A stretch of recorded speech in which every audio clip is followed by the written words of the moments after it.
Na Globoplast, criamos embalagens que cuidam de produtos, pessoas e do planeta. Contamos com uma estrutura moderna e processos de alta precisão, investindo em tecnologia e práticas sustentáveis para oferecer bisnagas plásticas com os mais altos padrões de qualidade. E desse compromisso nasce o Perfectube, uma bisnaga que une sustentabilidade, inovação e responsabilidade social em um só produto. Produzido com polietileno verde, derivado da cana-de-açúcar, o Perfectube alia alta performance a uma matéria-prima renovável que captura CO2 da atmosfera e ajuda a reduzir a pegada de carbono. Nosso compromisso com a sustentabilidade evolui de forma consistente e mensurável. Conquistamos pela segunda vez o selo Carbono Neutro CO2. Esse selo reconhece empresas que monitoram, reduzem e compensam suas emissões de gases de efeito estufa. O Perfectube conta com a tampa exclusiva Eco Low Profile, 40% mais leve e feita em PE. Tubo monomaterial, uma solução que reduz o uso de plástico e simplifica a reciclagem. E para tornar o produto ainda mais completo, desenvolvemos a tecnologia patenteada de Braille em relevo, que garante acessibilidade e inclusão. Globoplast. Embalagens inovadoras para um futuro sustentável.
Bom, eu estou hoje aqui no episódio 63 do podcast Pode Embalar em News.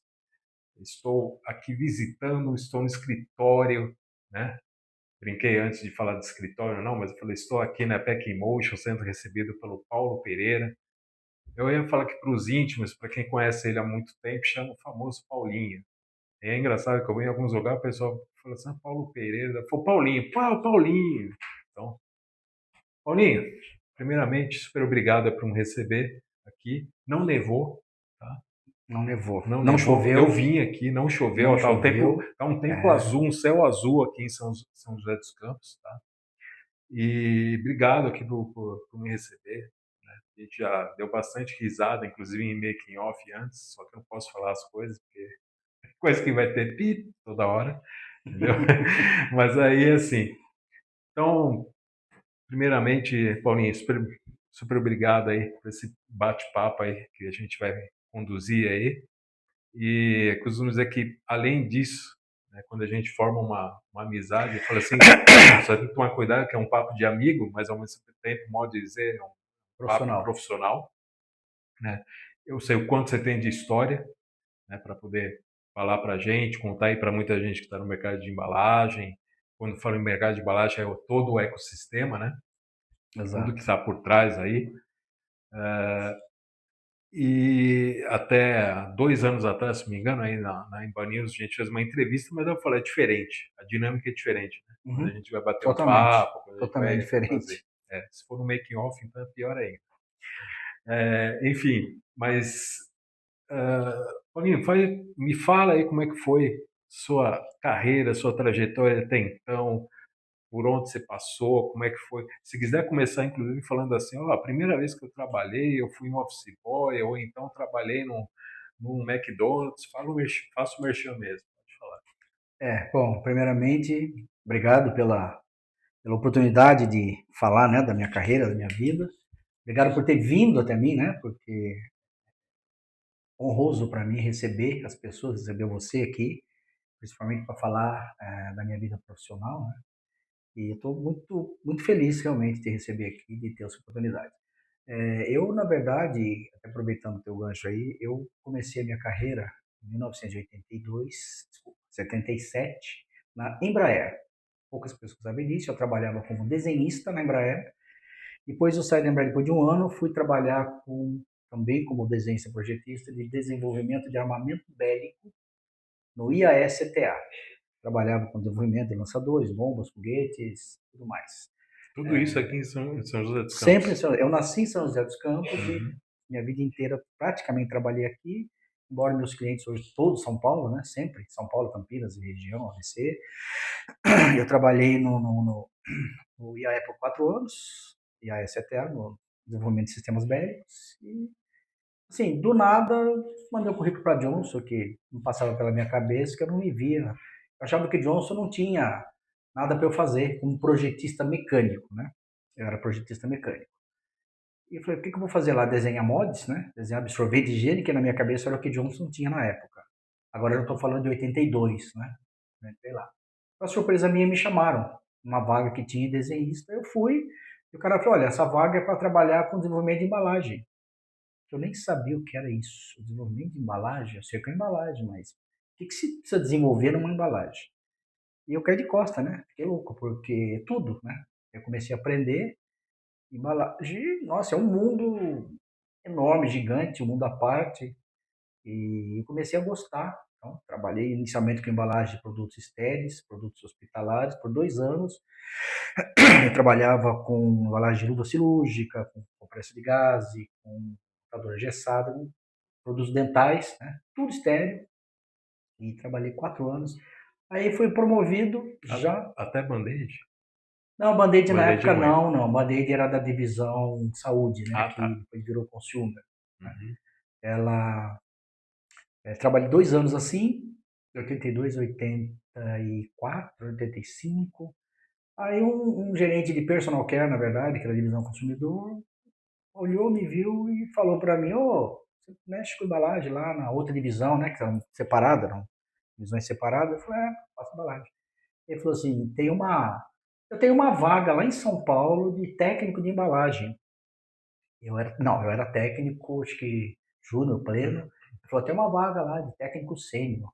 Interessa para você? Eu falei, depende, eu vou devolver a pergunta. Eu interesso para você? Ele falou, interessa. Não, então me interessa. Bom, conclusão, mudei para São Paulo, mudei não. Comecei a trabalhar em São Paulo, os primeiros 6 meses, depois de departamento veio para São José, e eu acabei indo para a divisão consumer, que fiquei anos nela. Aí sim veio para mim Band-Aid, higiene oral e outros produtos mais, né? E nisso virou digamos assim, teve todo um percurso na Johnson, né? Foi tendo promovido as funções, né? Saí do técnico pleno, coordenador, depois cientista, especialista, supervisor, até chegar ao cargo de gerente regional na Johnson, né?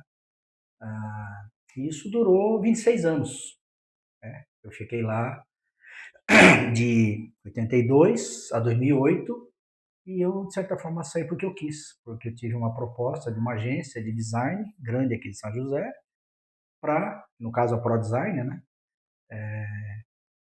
Para trabalhar com eles, para me associar a eles, na verdade, para desenvolver área comercial, área de desenvolvimento de projetos. E eu topei, eu achei interessante. Voltei para o meu diretor e pedi demissão, né? Foi um processo longo aí, que demorou meses para eu conseguir fechar o processo, né? Até eu acertar tudo com a empresa que estava me contratando, até eu pedir demissão, até acertar tudo, até sair, enfim, até achar uma pessoa para o meu lugar, que afinal de contas eram 26 anos, né? Até achar uma pessoa para o meu lugar, até treinar essa pessoa, passar o serviço, só nesse período foi 2 meses.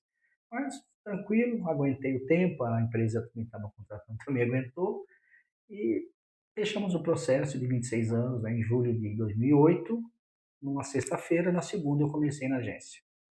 Só que aí eu quis ir para a área de gerenciamento de projeto e comercial, ajudando no desenvolvimento, que é a minha veia, né, pesquisa e desenvolvimento de embalagem, foi a minha veia na Johnson. Só que na Johnson, só esqueci no detalhe, eu cuidava também de higiene oral, band-aid de primeiros socorros, OTC e Vision Care, que eram lentes. Eu tinha 4 categorias, cuidando com uma pequena equipe. E é isso que eu fazia lá. Quando eu fui para a agência, eu passei a desenvolver clientes. Então, eu viajava bastante, eu era comercial da empresa. Eu fui prospectar clientes e desenvolver a agência e aumentar os negócios e diversificar, na verdade. Fiquei com eles. Aí 3 crises nos pegaram, né? Crise atrás de outra, fui sobrevivendo. Até que chegou em 2016, não fez mais sentido eu continuar na agência, né? Uma série de fatores. E eu acabei abrindo consultoria. Falei, bom, eu vou mudar de novo, né? Saio da agência, eles continuaram ainda depois. Eu saí da agência e abri a consultoria Pack Motion. O nome é criação minha, mas eu gosto sempre de contar isso e sou grato por isso. Coincidências à parte, a consultoria Pack Motion meio que ela nasceu mais ou menos do prêmio Imba News. Essa Muita é boa. coincidência, o Ricardo está aqui. Ela meio que nasceu lá, porque era, acho que, meados do ano de 2016. Eu estava com a ideia de fazer, mas eu só tinha o nome, mas não estava ainda pensando se vou ou se não vou. Encontro com quem? Com o meu grande mestre guru, Lincoln Seragini. Comentei que eu falei, eu estou pensando assim, pensando assado. Eu não tinha saído, acho que eu não tinha saído da prova, estava no processo aí.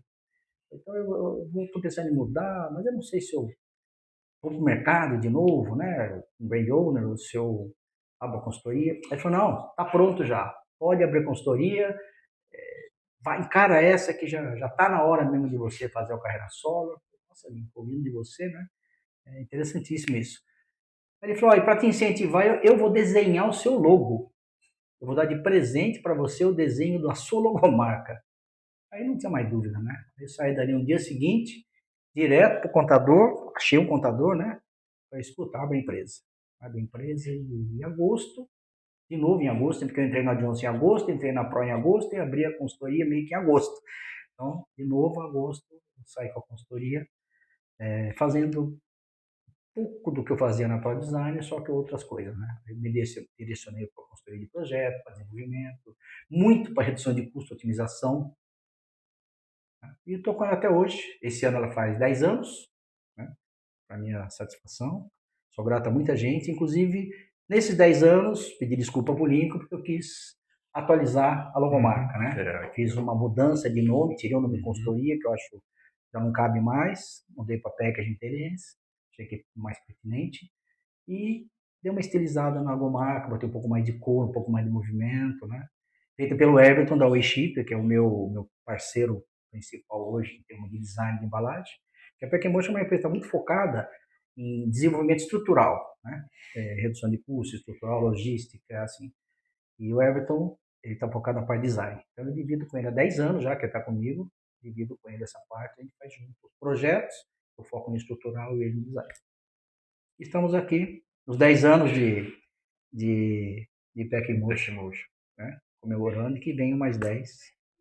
Essa é rapidamente, né, a história de carreira e 44 anos, né? Se for fazer a conta aí, não tem muito segredo, começando em 82, 26, 44, né? E ansioso pelos 45 ano que vem. É isso aí. Verdade, bastante coisa aí, Paulinho. É uma vida. É uma vida. Ô, Paulinho, como é que você está sempre muito aí antenado, lógico, trabalhando nessa parte de consultoria para embalagem, tudo. O que tem te chamado a atenção nos últimos anos aí? Por exemplo, muito assunto sustentabilidade, mas como é que você vê? Você acha que sustentabilidade é algo que já está intrínseco, já está inserido, e não é que tem que deixar de se falar, tá? Mas simplesmente já virou algo que já está dentro da coisa? E o que vem aí diferente? Acho que no meio disso também não ficou um pouco de lado algumas questões como qualidade, tecnologias, eu vou falar, não, acho que isso não ficou, de certo modo até não ficou. Não. É que a impressão que eu tenho é que pós-pandemia, em algumas questões, por questão de custo e tudo mais, abaixaram a qualidade de alguns, e quando eu digo produto, não é só produto e embalagem. Custo, né? Todo Sim. mundo vai. E com isso você acaba abaixando a questão da qualidade. Isso para você não é também, ao mesmo tempo, se você tem uma qualidade inferior, você também tem uma perda de sustentabilidade? De repente se passa uma imagem que tem sustentabilidade, mas não é bem assim. Depende. Quando você fala de sustentabilidade, assim como alguns outros assuntos, isso é muito relativo, né? Tem algumas palavras que ficam na minha mente quando você fala de sustentabilidade, que é assim, sustentabilidade é o quê? Não que seja isso na minha cabeça. Você tem que ter equilíbrio, você tem que ter sustentabilidade financeira, e não adianta você ser sustentável e não pagar, e não sobreviver. Então, assim, você tem que ter equilíbrio, sustentabilidade financeira e uma outra coisa, adequação. Quando você fala de perda de qualidade, não. Eu não vejo que perde qualidade. Em alguns casos, é inevitável você perder benefício, não digo qualidade, você perde algum benefício para ser sustentável, ou ganha algum benefício, né? Mas sustentabilidade, para mim, é um processo, começou e não vai parar, ele vai ter outras vertentes, várias, não vai parar. Né? Economia circular, é importante você entender o que é, como funciona e como usar a seu favor, mas sustentabilidade, cara, é uma estrada que nós, Brasil, a gente começou a trilhar, ela vai continuar e vai continuar sempre, porque é importante para o mundo, para as pessoas, né? Para a sobrevivência da humanidade. Então, assim, o que você puder poupar de natureza, diga-se conservação e sustentabilidade, se você puder poupar, tanto melhor para você, para os seus filhos, para os seus netos, para a sua geração que vem próxima, para o país, para a terra, e vai por aí fora.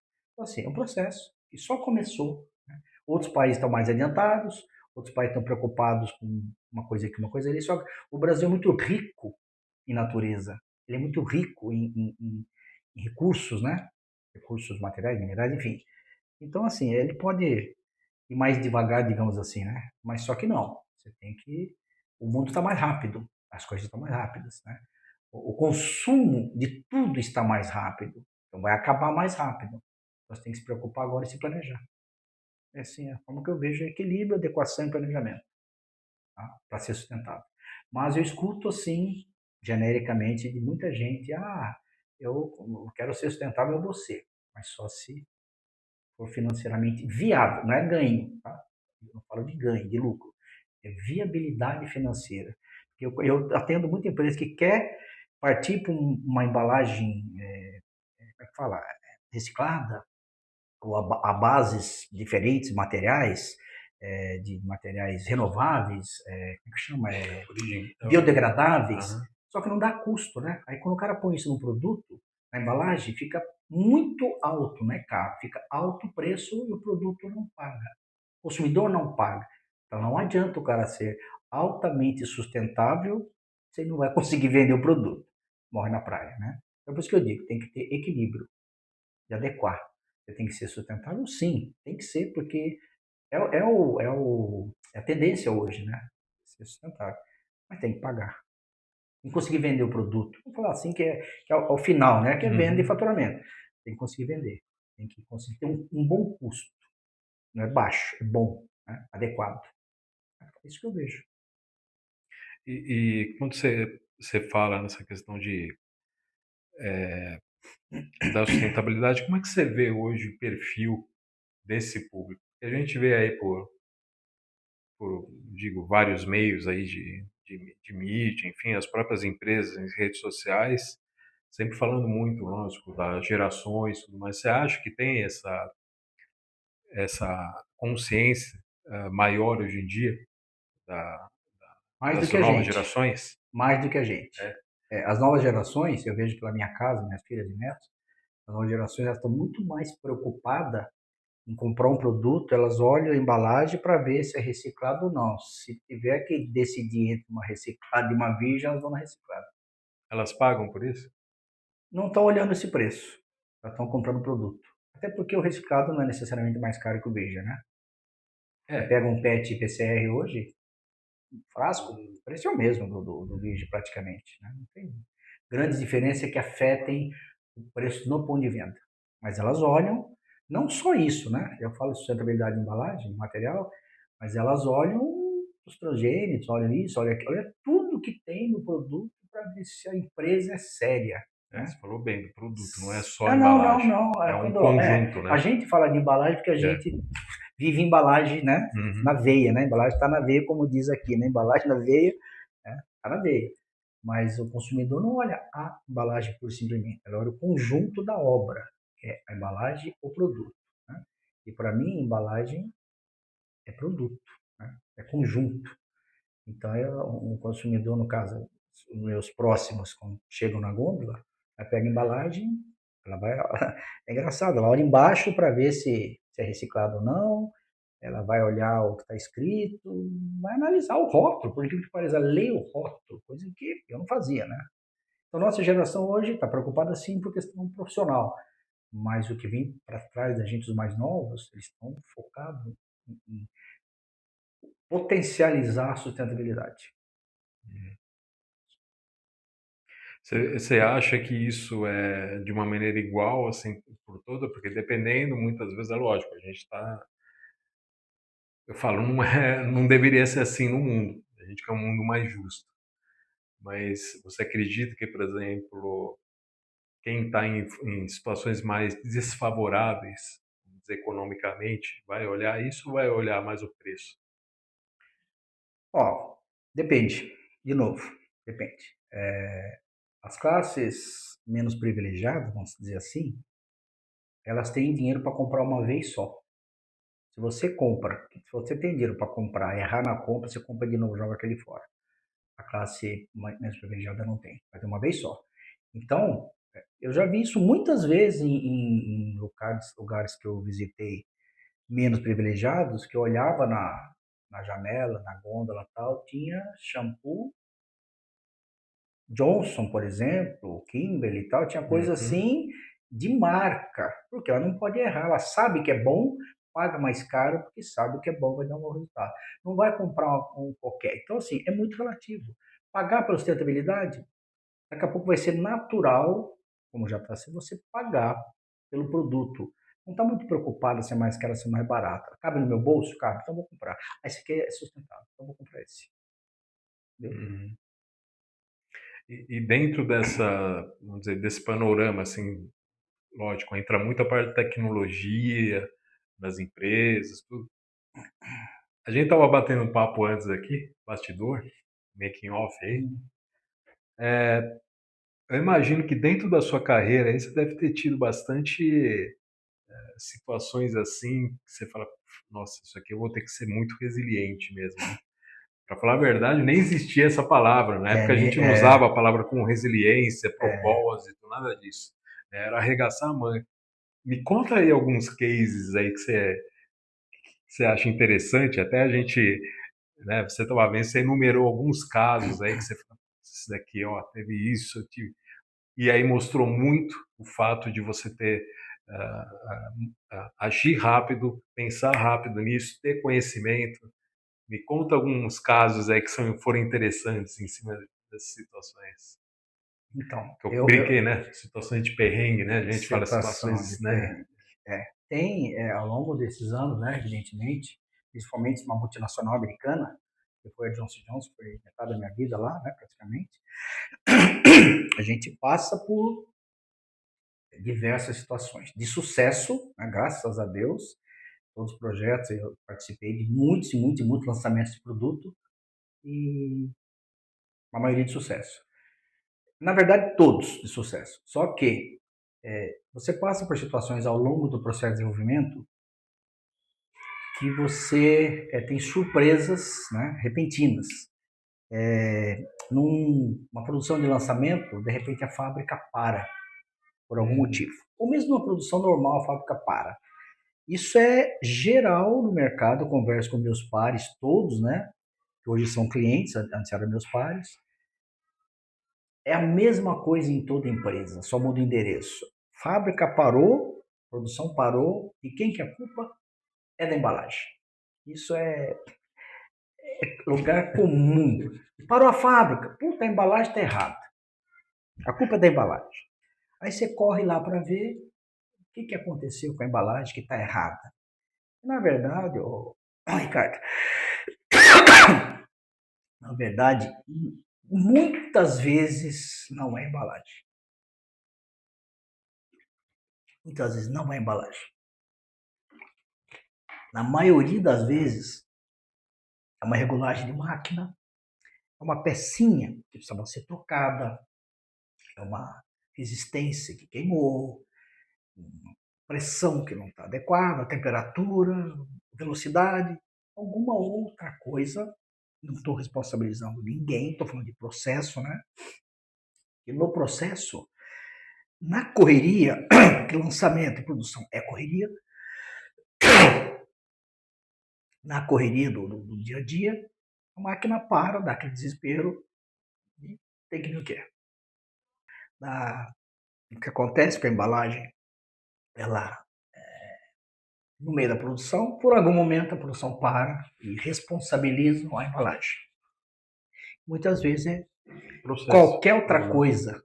Não, às vezes pode ser embalagem, pode, às vezes não tá, a dimensão não está exatamente assim, sabe? Mas normalmente não é embalagem, né? Pelo menos as minhas experiências, não é. Eu tenho realmente alguns exemplos ao longo desses 26 anos, né?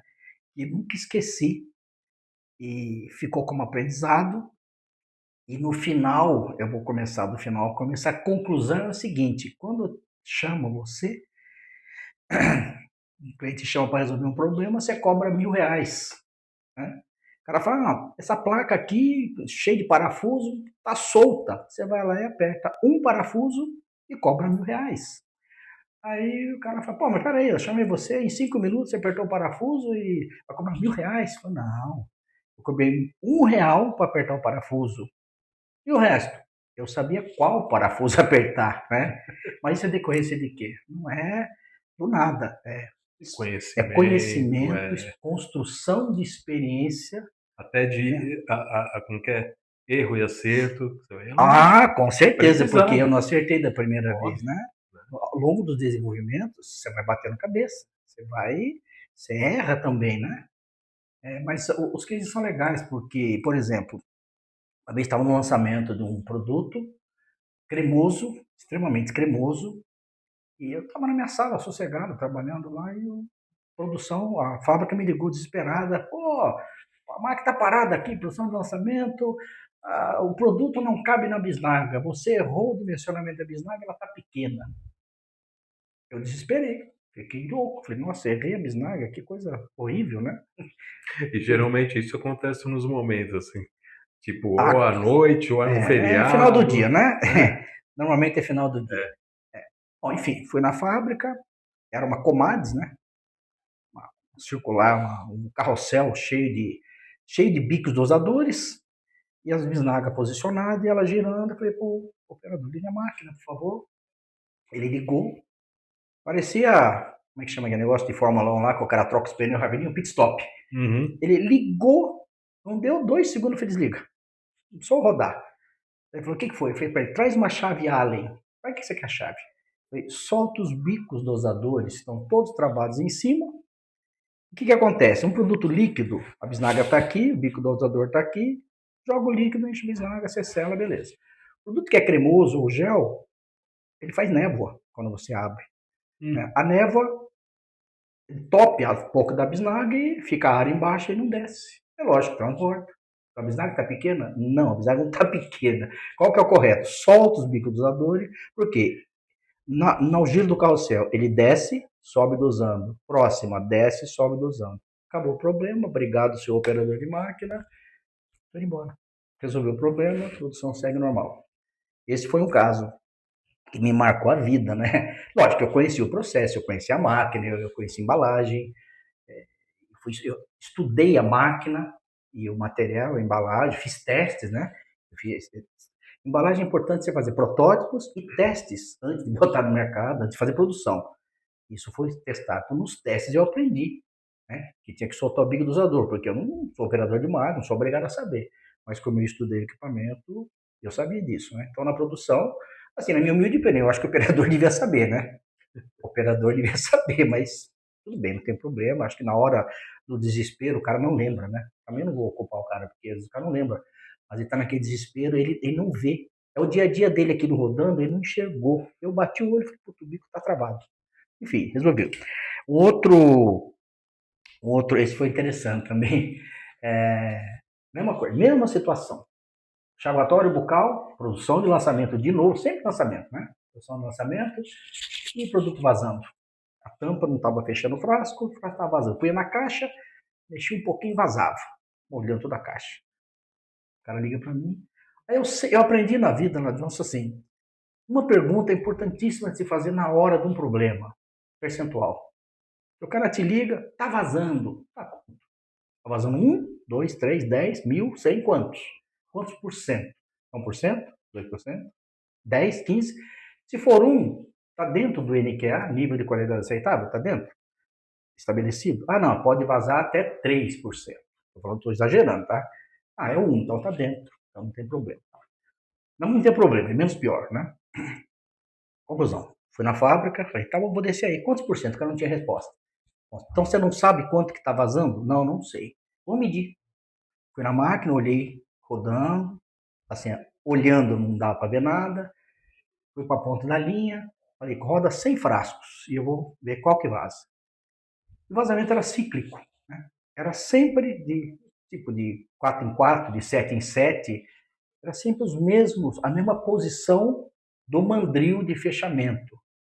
Eu falei, bom, isso aqui é 7, 27, 14, 21, 28 do mandril, tinha mais de 30. Eu falei, putz, vamos olhar o mandris, né? E no olhar o mandril, não sei se todo mundo sabe o que é isso, é um copo de metálico que tem uma borracha dentro, ele pega a tampa, pega uma garrafa aqui, né? Ele pega a tampa e rosqueia a tampa e dá o torque estabelecido na especificação técnica do produto. Determinados mandris estavam com a borracha gasta. Okay? Ou seja, esse mandril, o 7, o 14, o 21, ele não abraçava a tampa. Portanto, não dava o torque correto, não fechava. É esse que vazava. Então, o que precisava fazer? De novo, não era a tampa, não era o frasco, não era a embalagem. Era o mandril. Aí eu perguntei para a pessoa, escuta, você calibrou os mandris?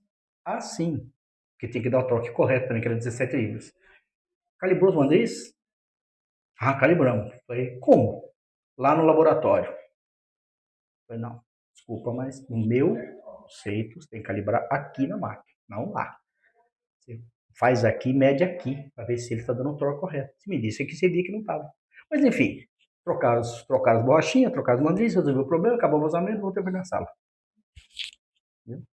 Esse mesmo produto me causou outro problema, que assim, eu tinha 2 litros dele, grandão. Aí não foi um problema interno, foi um problema externo e foi muito engraçado. Esse produto ele era específico para profissionais, né? 2 litros, vendido com válvula, uma caixinha, era mandado para o dentista, um produto específico. Só que ele era enviado via correio Sedex. E na embalagem estava claro, este lado para cima. A embalagem não podia ser deitada. Por quê? Nem todo mundo sabe, mas para nós era óbvio. Uma válvula pump de alta vazão, se você deitar, ela vaza, porque ela tem entrada de ar para poder ser o produto, né? E o correio, eu tive que descobrir isso a duras penas, porque eu não conseguia achar o vazamento do produto, né? Mas você faz pergunta, né, para entender. Aí eu perguntei, primeira pergunta, ou segunda, sei lá, como é que transporta o produto? Ah, é Sedex. Aí fui falar com o Sedex. Como é que você transporta isso? Ah, eu pego a caixa e jogo no fogãozinho. Vai vazar. A caixa vai deitada, vai de ponta cabeça, vai de qualquer jeito, né? Não é jogada, ela vai do jeito que dá para encaixar. Não era literalmente de pé. Vai vazar. Bom, tivemos que mudar totalmente a embalagem. Então tira a válvula, ensaca, lacra, manda a válvula separada, frasco com tampa de rosca, vedado, põe na caixa e manda, acabou o problema. Tem que botar uma tampa a mais, um processo a mais. Uma coisa que acontece ao longo, né? Falando ainda de coisas assim, tem um, um caso que esse foi interessante e por conta disso quase saí da empresa, porque eu fiz o desenvolvimento para fralda infantil, desenvolvi a caixa, desenvolvi o saco plástico, a caixa, tudo bonitinho, guardei o protótipo, importantíssimo você fazer o protótipo e guardar, né? Guardei o protótipo e correu, imprimiu o filme, testou, fez produção e tal. E na hora da produção, mesma coisa. Ou a caixa está errada, o produto não cabe na caixa. Como não cabe? Eu que desenvolvi, eu sei o que eu desenvolvi, eu sei o que eu medi. Aí chama todo mundo no laboratório lá, enche a sala de P&D, produto, P&D, embalagem, garantia de qualidade, desenvolvimento, fábrica, engenharia, põe todo mundo na sala, diretorias, gerência, nossa, acontece, tá aqui o produto, a caixa aqui, você vê que está estufada, o produto, quatro embalagens por caixa não cabe, está estufando. Aí eu falei, tá bom, pera um pouquinho, vamos buscar o protótipo. Aí busquei o protótipo do lado, falei, ó, esse é o protótipo, tá vendo que tá totalmente correto, direitinho, bonito, bonito. Tá diferente do que está sendo na fábrica, é diferente. Por quê? Vamos ver? Vamos comparar? Aí você começa a pensar, comparar, aí você faz as perguntas de novo. Muita pergunta, né? É importante fazer pergunta. Aí eu falei, tá, a especificação do produto da embalagem está correta. O que eu especifiquei está correto aqui e ali. Tá, e do produto? Esse produto está igual a este? Não sei, vamos ver. Sim, por algum motivo que a gente não sabe, a fralda sendo produzida tem tolerância de quantidade de polpa, algodão, do produto. Casualmente, por algum motivo, isso eu não sei, também não fui atrás disso, tinha mais polpa na fralda de lançamento do que a especificada. Mais polpa engorda o produto, não cabe na embalagem. Foi o que aconteceu. Então, teve aquele estresse inicial, mas não aconteceu nada, né? Para a produção, diminuiu a quantidade de polpa, volta a produzir, cabe na caixa e vida que segue. Então, esse foi mais um case interessante de aprendizado para você pensar assim, quando você tem um problema, não assuma diretamente que é a embalagem. Pegue o contexto inteiro, avalie o produto, né? Porque às vezes não é problema, às vezes é uma adequação. Um shampoo que nós envasamos uma vez, ele era extremamente aerado. Ele não podia ser envasado imediatamente após produção. Ele era muito aerado, ele tinha que sedimentar primeiro. Então, se você produzisse o bulk e fosse direto para o invase, ele não cabia no produto, não cabia no frasco, ele era muito aerado. Então, já era do processo sabido, foi testado, produz, espera alguns dias, 2, 3 dias, ele sedimenta, fica adequado para o invase, aí sem invase ele estava perfeito no frasco. Então, mas tudo isso é processo, é aprendizado, envolvimento do time, né? Isso é uma coisa importante, você não querer resolver sozinho e também não pegar o problema sozinho. Junta todo mundo, né? Tenta entender o que aconteceu, né? O que pode acontecer também. Isso é uma coisa legal de você prever. No desenvolvimento é importante você fazer as perguntas. O que acontece se acontecer isso? O que vai acontecer lá na frente se isso aqui mudar para cá ou para lá? Entendeu? Você já prevê algumas coisas e já corrige no processo. Falando disso, né? Quando você faz, por exemplo, o desenvolvimento de cartela blister para fio dental e para escova. às vezes você não imagina alguns detalhes do processo, porque o processo em si na fábrica, cada um é responsável por um pedaço, né? Você pela embalagem, alguém pelo produto, operador pela máquina, garantia, enfim.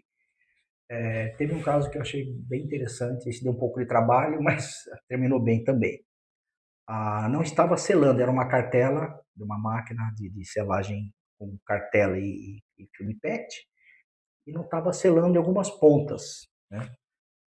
Bem, curiosamente, bom, primeira reação de todo mundo, a cartela está sem verniz, tem um verniz blister na cartela, né? A cartela está sem verniz, está com falha. Chama o fornecedor. Se dá trabalho, leva tempo, chama o fornecedor. O cara vai lá, analisa, olha, leva, tá? Não, tá 100% verniz. Não tem falha de verniz, está 100% com verniz. Bom, então qual é o problema? Tem um fio de PET? Não tem, não é também, está tudo perfeito. Bom, o fato é que não sela. Aí você põe na máquina, não sela, não sela, não sela. Mas qual é o problema, né? Onde está o problema? Se não sela, não é a cartela, não é o verniz, aí você tem que ir um pouco além, né? Tá, a placa de selagem, como é que está a pressão? Está equilibrada? A própria placa em si tem equilíbrio ou ela está batendo torta, né? Não, está equilibrada, então não é a placa. Tá, temperatura, não, a temperatura está boa. Aí a perguntinha capciosa, tá boa? Em todos os pontos? Não sei, então vamos medir. Mede a temperatura em todas as pontas e no meio para ver se está igual para tudo. Surpresa de todo mundo, uma das pontas da placa estava com a resistência queimada. Então bastou um iluminado sugerir, mede lá com o pirômetro, né? Vê se a temperatura está igual, não estava. Bom, fácil, troca a resistência, resolve o problema e vamos selar direitinho, né? Isso foi um também que eu lembrei e ficou na minha cabeça, né? E que me marcou bastante, foi o de sabonete. Por quê? Né? Porque você falou de horário, né? Uhum. Isso acontece quando? Normalmente é véspera de feriado, 4 da tarde, 5, você querendo ir embora, alguém te chama na fábrica. Não, isso é de praxe, né? Pelo menos comigo, sempre assim. O telefone toca 10 para 5 na hora que eu estou fechando as coisas para ir embora. Atendo ou não atendo? Atendo, né? Lógico, né? O profissional fala mais alto, tem que atender. Aí você fala, bom, aí você fala, lá vem a bucha. Da fábrica, desce aqui. Enfim, mas teve um que esse foi pesado, porque foi uma semana antes do carnaval. E me ligaram da fábrica, escuta, nós vamos ter que ir para o Rio Grande do Sul acompanhar a produção de sabonete, porque não tá, o painel não está enquadrando e está cortando o texto. A embalagem ficou muito folgada. Pronto, aí basta para desesperar, acabar o carnaval, né? Eu não pulava já nessa época, não fazia nada, só ia assistir. Mas eu falei para minha esposa, né? Olha, eu estou no Rio Grande do Sul, domingo, segunda, terça e quarta, para acompanhar a produção de sabonete. Aí vem a parte engraçada, ela falou, você quer que eu acredite que você vai para o Rio Grande do Sul trabalhar? Eu falei, você só pode acreditar, porque é isso que eu vou fazer, não tem outra opção. Vai eu e mais 2, um de pesquisa e um de garantia de qualidade, nós vamos ver o que está acontecendo lá, porque não está, a embalagem está com problema. A embalagem está com problema, isso foi o que veio para mim, né? A embalagem está grande, está cortando o texto, não está enquadrando no painel. Tá bom, pego o avião aqui e bato para Porto Alegre, acompanhar numa cidadezinha perto lá, né? Um fornecedor, um terceirista. E segunda-feira de manhã eu vou para a fábrica, acompanhar a produção. Liga a máquina, realmente, estava cortando, ou corta o texto e enquadra o painel, ou não corta o texto e o painel desloca. Enfim, depois de muito perrengue, a gente descobriu que a gente conseguiu fazer um meio termo, né? Conseguimos ajustar a máquina, conseguimos fazer um meio termo e enquadrar o painel e sem cortar o texto, fica bem rente. Mas isso não com a máquina regulada. Aí eu tive que brigar muito na empresa, com o operador e com o supervisor, para desregular a máquina. Porque o sistema de corte, de enquadramento de painel era sincronizado. E eu tive que ajoelhar no pé do operador para ele tirar o sincronismo e fazer trabalhar separado o corte do painel. Foi muitas horas de diálogo e convencimento o cara aceitar, porque ele não queria desregular a máquina, porque vai bagunçar minha vida. Eu falei, amigo, desculpa, mas se eu desregular não vai funcionar. Desregulou, funcionou, a gente conseguia quase cortar o texto e enquadrar mais ou menos o painel. 100% bonito, não. Solução para lançamento, lançou. Aí eu falei, tá, mas o que está errado? De novo, o protótipo, levei, guardei e mostrei. Pô, o protótipo de sabonete é esse, né? É esse. A embalagem está aqui, ó. Tá certinha. Qual é o problema? Deixa eu ver o produto, sai do compactador, aí você pega. Ah, o perímetro é diferente. Como assim? Eu não sou desenvolvedor de produto. Então eu sabia que isso acontecia, mas não. Eu dimensionei pelo que eu recebi. Quando eu peguei o sabonete, aí não precisa nem falar. O cara fala, não, mas tem contração. Né? Sabonete, se ele dimensionou o molde por isso, contrai, né? Quando você compacta, está quente, quando esfria, né? ele fica menorzinho. Por isso que a embalagem está afogada. Enfim, né? Lançou desse jeito, depois corrigiu-se. Eu acho que corrigiu até mudou-se a embalagem, porque não compensava mexer no molde. Tá? Mas eu também não lembro, faz muito tempo isso. Também não lembro. Né?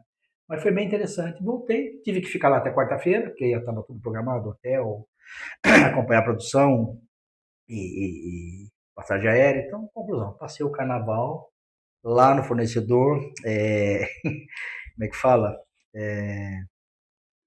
Acompanhando a produção, mas deu certo. Foi mais um case interessante, diria para você, de aprendizado. Né? Eu aprendi mais uma coisa. Aliás, eu aprendo até hoje, né? Recentemente, recebi uma ligação do Rio de Janeiro, de um amigo que me indicou lá para resolver um problema. Pandemia, recentemente foi pandemia, na verdade, 5 anos. Ele falou, Paulo, eu estou com um produto aqui, um produto estéreo, produtos estéreis, tal, esterilizados, esterilizáveis e tudo mais, né? E eu tenho alguns tipos de embalagem com selagem e o produto está entrando no ar, está contaminando, está vazando, não consigo selar. Falei, tá bom, graças ao que eu aprendi na vida e na Johnson e tudo mais, estudando e experiência, né? Eu, lógico, de novo, falei pro cara, olha, meio de pandemia, eu não vou até o Rio, né? Não vou sair daqui para ir lá no meio da pandemia. Então faz o seguinte, me manda foto, vídeo, informação, especificação, me manda tudo que você tiver. Deixa eu olhar, deixa eu analisar. Isso já na consultoria, né? Aí o cara mandou tudo para mim, eu olhei, você quer perguntar alguma coisa? Tá tranquilo. Não, tô ouvindo os cases. Tá olhando com esse cara de pergunta aí, né? Então tá bom. Esse cara, tô com dúvida, não tô acreditando muito na história. Aí o cara me mandou as informações, eu fiz umas lives com ele, tal, para entender, mostrou, tal. Aí, lógico, de novo, comecei a fazer pergunta para ele, como sempre faço, né? Quantos por cento, né? E cada um desses problemas que você falou, quantos por cento? Ele não tinha, o que é normal. Aí você faz a segunda pergunta, você tem controle de processo? Tem controle de processo ou não? Você vai dizer, o cara pergunta quem é isso? Você tem ficha de processo? Você tem comparativos da sua produção? Como é que você produz? Quais os parâmetros que você utilizou na última produção que você vai utilizar? Você copiou? Você fez um copy-paste? Você mudou, melhorou? O tempo lá fora, isso influencia. Agora, para vocês, profissionais, isso influencia, a gente não lembra disso às vezes. Temperatura externa e interna muda resultado de produção. Injetoras, sopradoras, seladoras se comportam de forma diferente quando está quente e quando está frio. A gente esquece disso, né? Talvez quem está com produção não, mas a gente acaba esquecendo um pouquinho. O que eu quero dizer com isso? Também é importante que o ficha de processo contemple isso. Hoje está quente, então o parâmetro é outro. Lá não era isso, na verdade. Rio de Janeiro é sempre quente, lá não era isso. Mas o cara me passou, pergunta que eu fiz para ele. Ah, legal, que temperatura você sela os seus materiais? Ah, X. Processo inteiro ou aqui nessa ponta ou nessa?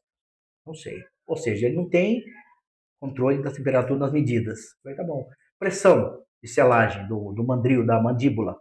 Ah, a pressão é tanto. Tá, eu peguei a foto do mandril dele, da mandíbula, tinha um pistão só. Ou seja, o negócio é desse tamanho, um pistão, não tem estabilidade. A hora que ele sela as pontas, ou sela aqui ou sela aqui. É o problema, que não. Faz o seguinte, você troca isso aqui, sugestão, você está me pedindo solução, sugestão, põe 3 pistões, ou no mínimo 2 em cada ponta, para você ter uma selagem uniforme com toda a extensão, porque era grande o negócio dele. Aí tá bom. Outra pergunta. A tua mandíbula de selagem, como é que é? Ah, é lisa. Aí eu falei, negativo, amigo. Ou ela vai ser estriada, né? Ou no mínimo, paralela. Fala, paralela, já testei, não deu certo. Então é estriada, não tem nem o que pensar. Faz uma mandíbula estriada para você ter uma selagem bem resistente. Seu laminado, quanto é a gramatura dele? Quando ele falou a gramatura do polietileno que selava, eu falei, nossa, é muito pouco, né? Você não tem material para selar mesmo, para ficar melted, né? Para ficar bem seladinho. Bom, passei as recomendações para ele. Ele falou assim, isso aqui vai resolver o problema? Grande parte. Grande parte vai. Mas tem mais coisa para ver em máquina, em loco, para que seja solução completa. Passei as soluções para ele. Ele trabalhou no processo. Mudou tudo que eu falei para ele mudar. Depois ele me ligou depois de um tempo e falou, pô, amigo, legal, resolveu. 90% está resolvido. 90% do que você me falou eu fiz.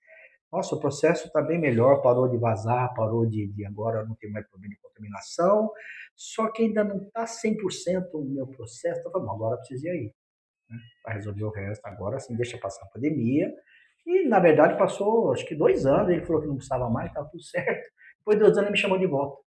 Ele falou, olha, 90% resolveu, mas agora falta aqueles 10%. Você vem aqui? Aí eu fui, acabei de ver, aí tinha problema de, não problema, tinha oportunidade de melhoria na velocidade de máquina, na selagem, no carrossel que ele tinha lá, nas dobradeiras, né, do material, porque ele tinha embalagem, saquinhos, stand-up, Flowpack, tinha de tudo lá, né. E aí sim, passei 2 dias com eles, analisando todo, não só o processo, né, ele teve que trocar laminado, trocar a embalagem que ele tinha, trocar tipo de selagem, trocar as guias, aí a gente mexeu num monte de coisinha, né, que estava danificando a embalagem, e é onde eu sei resolveu. Pelo menos nunca me chamou mais, né? Então, deve ter resolvido, né? É isso, Ricardo, é o que eu lembro, assim, de coisas que aconteceram legais, Aprendizados, de né? aprendizados, né? E, como eu disse, eu aprendo todo dia, né? Cada dia que eu converso com alguém, cada dia que eu vou numa fábrica, numa produção, eu aprendo mais um pouquinho, né? Ô, Paulinho, falando nessa parte de produção, né, tudo mais, você nota que, vamos dizer assim, se existe muito ou não profissionais, né, ligados à parte de embalagem, à parte de P&B, que muitas vezes não tem o hábito, você fala, não, isso nem tem como, de ir lá no chão de fábrica. Como é que é essa relação? Você vê, hoje a gente está discutindo muito de falta de mão de obra, tudo mais, mas fora isso, eu estou falando de outros profissionais, principalmente na área de P&B, que muitas vezes você fala assim, pô, o cara é né, profissional, é P&B, não conhece direito o chão de fábrica, você fala, não, é impossível, não tem isso. Não tem. Não sei te dizer, porque eu não estou dentro de todas as empresas, mas uma coisa de para você, um profissional de P&D que não vai no chão de fábrica, não tem como ele desenvolver, né? Se o cara se chama profissional de P&D, embalagem, necessariamente ele tem que ir no chão de fábrica, ele tem que conhecer a máquina, a embalagem, o equipamento, o fornecedor, ele tem que ir, ele tem que viver aquilo que ele vai desenvolver, né? Não dá para fazer isso virtual, não dá para fazer na mesa. Não tem desenvolvimento que você faça no computador somente. No computador você faz dimensionamento. Você busca informação, você faz pescação. Agora, desenvolvimento mesmo é chão de fábrica. Laboratório, chão de fábrica, depósito, logística, campo, importante, né? Não é só fábrica, campo. Você vai desenvolver uma embalagem para amaciante, um novo amaciante. Vai mexer na embalagem, vai lançar um novo. Vai na gôndola. Vai no limite da gôndola. Eu já vi, aí não foi comigo nem na Johnson. Eu já vi caso de empresa, cliente, que desenvolveu, me chamou para corrigir depois, desenvolveu produtos de limpeza, não vou falar qual, e depois que lançou não cabia na gôndola. Estava maior. E aí, o que faz? Aí você tem que adequar a gôndola, tem que enfiar por baixo, a tampa não passar, entendeu? Então, assim, é desenvolvimento de fora para dentro. Vai na gôndola, vê se cabe, né? Não é só na altura, largura, vê o que espaço você tem, porque antes o cara faz um cartucho enorme. Puta, aí o lojista fala, não, mas é muito grande, eu não vou por aqui. Vê que espaço tem.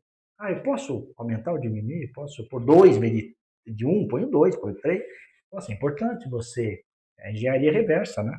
Dimensionamento reverso, vai ver até onde você pode chegar, né? Isso se aplica ao chão de fábrica, a mesma coisa. Vai conhecer a máquina. Qual é o limite da máquina, né? Qual é o limite da máquina? Até quanto eu posso chegar de velocidade, dimensional, até quanto que a máquina tem limite, né? Equipamentos, não máquina. Equipamentos, em geral, tem limite de dimensional, altura, largura. Isso tem que pensar em tudo, na verdade, né? Inclusive paletização, ergonomia, importantíssimo. A caixa, máximo 20 quilos, que é muito. Por quê? Porque o cara tem que aguentar levantar até uma certa altura, né? Sem esforço adicional. Tudo isso você tem que ver. Por isso que é importante você estar presente e mais que chão de fábrica, conversar com quem vai usar a sua embalagem. Quem vai manusear a sua embalagem, você tem que conversar com ele para ver como é que ele manuseia. Porque às vezes ele manuseia de uma forma que não é aquilo que você está fazendo. Então, aí eu noto que muitas vezes que pode faltar instrução, como se fosse um manual de instruções, vamos dizer assim, falta instrução dependendo da situação de como você vai. Tem dois casos. Aí tem divide em duas vertentes. Tem empresa que dá a instrução e as pessoas não seguem. Faz da cabeça própria. Ah, porque o outro fazia assim, eu copiei. Não, mas está escrito que é para fazer desse jeito. E outro caso que eu presencio muito em muita empresa que eu vou, falta de treinamento. A instrução, de repente, o cara tem escrita, mas não passa. Ele imprime e põe na pasta, mas não basta. Tem que ter treinamento periódico. Então, aí eu vou entrar numa coisa que talvez seja séria hoje em dia, aquela coisa. As pessoas não leem, né? Ah, não, que não lê Aí mesmo. você vê. Por isso que você tem que colocar as pessoas, os profissionais, dentro de uma sala de treinamento. Não quer dizer que todo mundo vai prestar atenção. Coloca uma sala de treinamento, faz eles presencialmente escutarem o que está sendo explicado e ensinado. Simples assim. No mínimo, ele está ali, ele vai ver alguma coisa. Ele sabe, ó, eu assino aqui e você participou do treinamento e foi orientado. Ele foi orientado. Mas não é uma vez. Certos treinamentos, não todos, mas certos treinamentos têm que ser periódicos. Manuseio de produto, qualificação, ou sei lá mais o quê. Treinamento periódico. Entendeu? Assim que funciona. Isso dá resultado. Até porque muita coisa vai mudando, né? Não, Isso então, é óbvio. exatamente. Os parâmetros, os limites, né, eles vão mudando ao longo do tempo em função de acessibilidade, em função de sustentabilidade, em função de ergonomia, em função de uma série de coisas. Em função da tecnologia que você tem, as coisas vão mudando. Né? Isso mesmo. São ferramentas, né, que você tem. Eu noto muitas vezes, Paulinho, você que já me corrige se eu estiver enganado. Você chegou já até participar, você já deu aula na Mauá, né? Ah, sim, de Convite 2000 lá e do Cabral. Cabral, né? Esqueci dessa parte. Né? Eu acho muito importante o agradecimento e a gratidão às pessoas. Né? Assim como eu falei que fui grato ao Lincoln e sou, né, pelo que ele fez, a nicho da Tecmotion. Sou grato a você pelas oportunidades que você sempre me deu. Sou grato à Abre, né? A Abre, Associação Brasileira de Embalagem, que sempre me apoiaram muito, sempre me deram muito, tudo que eu precisei, né? Eu recorro a eles. E se eu for citar gratidão por muita gente, eu vou fazer uma lista de pessoas que eu sou grato, né? E uma delas é o Cabral, né? Antônio Cabral, que é o coordenador dos cursos da Mauá de pós-graduação. Em 2017, ele me convidou para dar aula na pós-graduação da Mauá. E de lá para cá, eu sou professor da Mauá, né? Então, o ano passado, esse ano eu estou mais sossegado, né? E acabou mudando um pouco o esquema lá, mas eu dei 2017, 18, 19, pandemia não, depois 22, 23, 24, não lembro. Dei aula de módulos de design de embalagem, módulo de filme laminado, eu dei aula, e módulo farmacêutico foi o que eu mais dei, embalagem farmacêutica, né? Poderia ter dado em cosmético também, mas ficou com o meu grande amigo Júlio Neves, né? Que tem muita propriedade para falar nisso, né? E De novo, sou grato ao Cabral por isso, e sou professor da Mauá da pós. O que a gente falava muito no curso, né? Dava a parte teórica, mas o que os alunos de pós mais queriam ouvir era a nossa experiência, né? Eram os cases, a experiência, o que acontece, como se resolve um problema quando acontece assim, assado. Que foi alguns cases que você deu aí. Alguns. É isso que eu falo. Isso daí foi só um pouquinho, tem né, do um que case, você tem tem um guardado. case que eu gosto muito, que aí é case de desenvolvimento. Um produto de limpeza, um determinado produto, tinha um frasco de PET em lançamento, que tinha alguns probleminhas, né? Ele estava colapsando na parte de cima, a base não estava uniforme, não estava parando muito de pé, estava fraquinho fraco, diga assim, estava muito mole o frasco, e tinha um monte de coisinhas para corrigir. A estrutura. Já tinha sido pilotado, já estava em fase de produzir para lançamento, mas não estava bom, né? Aí me chamaram, tiveram que redesenhar tudo, né?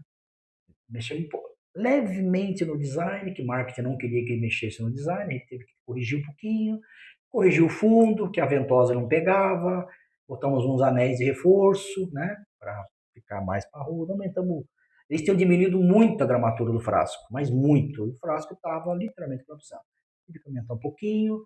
Enfim, as pequenas correções, que aí não sou eu, foi o projetista, né, meu sócio, na verdade, na agência, que fez e propôs, refizemos o molde piloto, graças a Deus deu certo, e todos os itens foram corrigidos, porque esse frasco, do jeito que ele estava, ele até poderia ser produzido, só que a produção, a velocidade de máquina caiu para 50%.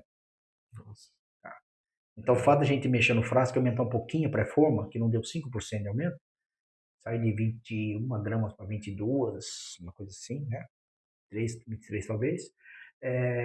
As correções fizeram com que o frasco voltasse a ter produção normal, velocidade de linha normal, e já não caía mais no carregador, ele parava, a ventosa pegava, ele não amassava na rotulagem, não colapsava, enfim, não caía de pé na mesa.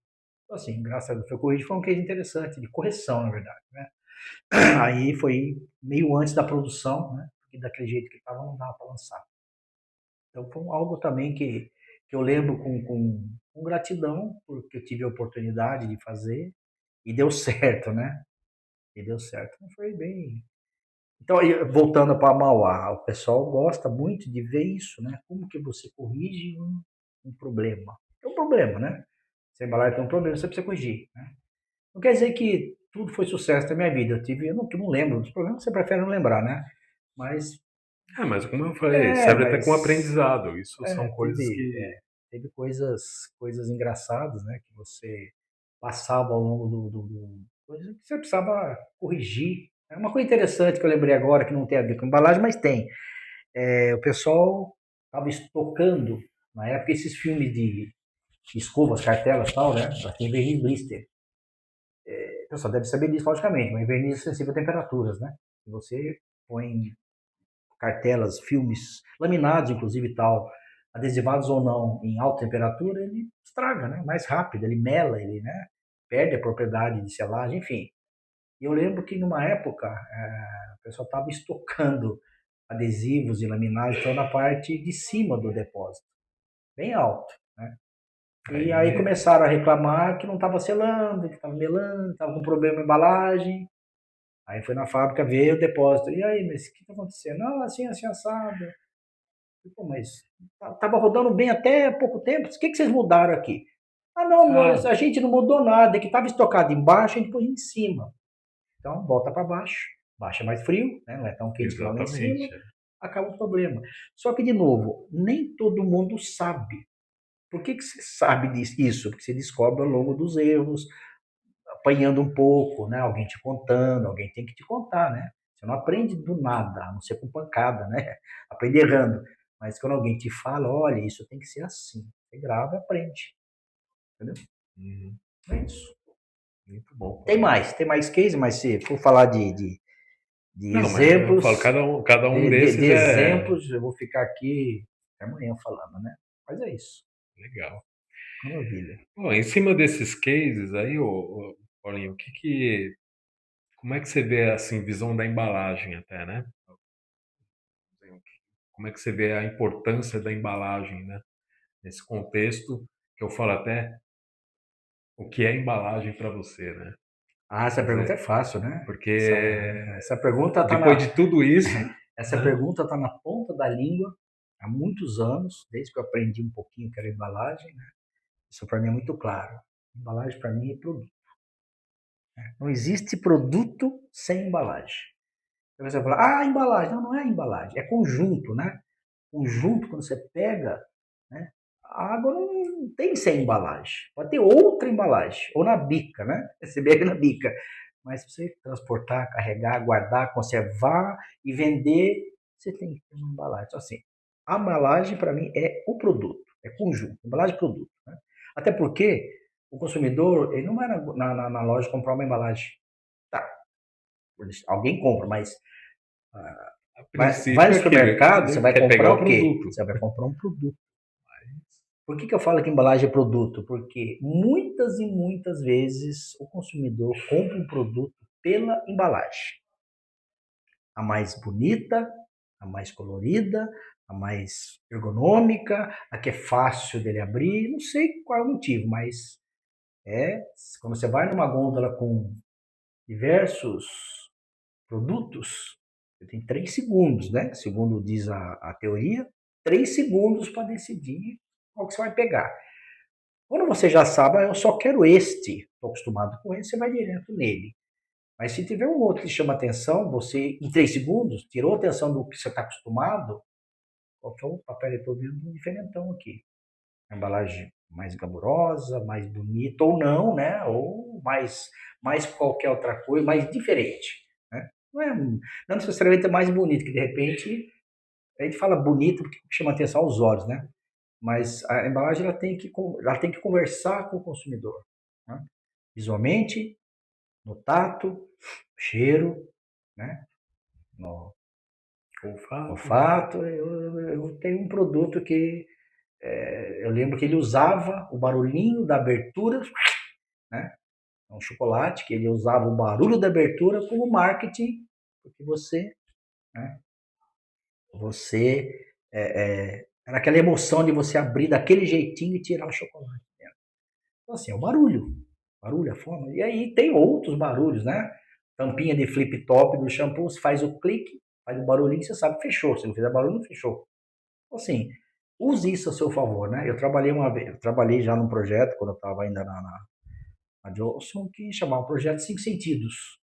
A gente usou isso na época e tentava colocar numa embalagem a maior quantidade de sensores, de sentidos possíveis. Essa embalagem aqui, visualmente, é fácil resolver. Vamos botar um cheiro nela, um cheirinho. Por exemplo, o exemplo de fio dental. Às vezes você não consegue cheirar com a embalagem fechada. Pô, põe no papel, põe no plástico, põe o cheiro do fio dental no plástico. Já sente o cheiro da menta ali, já mexeu o consumidor. O tato, né? Às vezes a parte de tato põe uma textura que seja agradável, que remeta ao produto. O paladar é mais difícil, né? O paladar é mais difícil. Mas aí é questão do produto. Então, mas é questão do produto, né? Lógico, dependendo. Hoje tem embalagem comestível, Paladar, né? exato. Hoje tem embalagem comestível. Sim. Você pode comer o plástico, né? Muito engraçado isso. Mas, enfim, use a seu favor isso, né? Comunica com o teu consumidor. Né? Eu já falei no começo da nossa conversa a importância da ergonomia e da facilidade. A embalagem ela tem que ser, de certa forma, fácil de abrir, fácil de usar, fácil de fechar. Quanto mais, melhor. Né? Ou seja, amigável. Tem que amigável, ter, né? Friendly, tem que ser acessível a todos. Né? Se o cara tem problema não, deficiência visual, auditiva e tal, cara, a embalagem tem que falar com ele de algum jeito, seja no braille, seja no tato, seja de algum jeito, seja falando, né? Tem embalagem que fala hoje. Sim. Seja falando, ela tem que comunicar com o consumidor, porque é com essa fala, com essa comunicação que ele compra o produto. Às vezes ele nem vai comprar, né? Eu lembro que eu estava uma vez numa feira e fui fazer campo, entrei numa farmácia, fora do Brasil, entrei numa farmácia, olhei lá no fundo da gôndola, onde tinha produtos controlados, e eu vi uma caixinha piscando, um LEDzinho piscando. Me chamou atenção, eu fui ver o que era, né? Era um produto, como é que chama isso? Para tirador? Como é que chama o produto para tirador? Anti-inflamatório? Nossa, fugiu a palavra. Bom, enfim, um produto que tira dor, né? Para tirar. E tinha um joelho desenhado e um LED no joelho. Era um produto específico para tirar a dor do joelho. Como ele pulsava no joelho, Então é claro para o consumidor. Você pega a embalagem, tem um joelho, a luzinha pulsando no joelho, não precisa nem ler, é produto para tirar dor do joelho. Né? Aí eu abri uma outra que estava perto, me chamou atenção também, que ela falava alguma coisa dessa interação. Aí eu abri, ela fala com você. Não era lacrada, porque era própria para ser aberta, né? A secundária. Quando você abre, tinha um chipzinho, ela conversava com você. Entendeu? Olha que interessante, né? Então, assim, de novo, a embalagem tem que falar com o consumidor. E ela fala, né? Ela é a primeira vendedora sua, silenciosa. A embalagem é o primeiro vendedor silencioso. Você pegou ela, se ela falar com você, você compra. Até quando não quer, né? Até quando você não precisa do produto. Pô, gostei desse negócio aqui. É isso. Então, a embalagem para mim é produto. Expliquei muito. muito bom, Paulinho. Beleza? Muito bom. Fechado? Pô, né? Obrigado aí Isso aí. novamente Vamos tomar café, então. por lembrar aí, relembrar alguns cases aí. Muito bacana você legal. passar isso, Isso aí. principalmente para o pessoal que gosta de ouvir. Eu acho que isso é muito, enriquece muito. Como É verdade. falou, conhecimento hoje você poder levar, e você que não só teve dentro, continuou, mas tanto como brand owner na indústria, agora mais junto também na consultoria, inteligência, que nem se fala que a Tecmotion faz, e também junto da Mauá. Eu falo, isso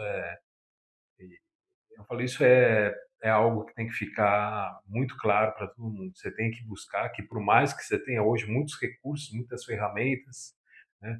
Eu acho que tudo isso somado, todo esse ecossistema, falo muito aí de ferramenta da IA que o Fábio Mestrini desenvolveu, o mestre, tudo, mas é um conjunto de tudo isso daí, quando muito bem utilizado, aí você tem, com certeza, sucesso no que você vai fazer. Isso aí.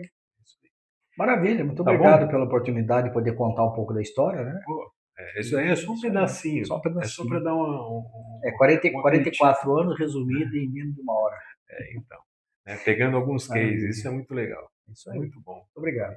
Então, novamente aí, muito obrigado, Paulo Pereira, né, o nosso amigo Paulinho, né? O Paulinho de embalagem. É, assim que o pessoal, entendeu? graças a Deus, até hoje me conhece, é o Paulinho de embalagem. E Só foi mudando o sobrenome, né?